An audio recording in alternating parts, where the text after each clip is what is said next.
Buongiorno, dobro jutro, guten morgen, buondì.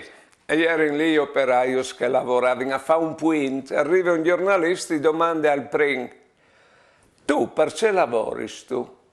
E non vi ho tu alla dite, come spacchi la schiena per mandare in davanti la famiglia. E ho domandato a un altro, perché lavori tu?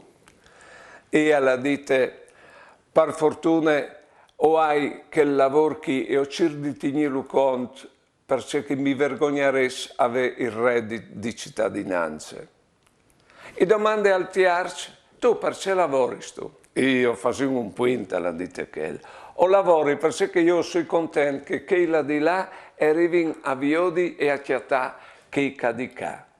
Vedeso, in tal lavoro si può vedere tanti perché tal falo e in base ai perché che si hanno, il lavoro al pese più o manco. Buone giornate e buone vite.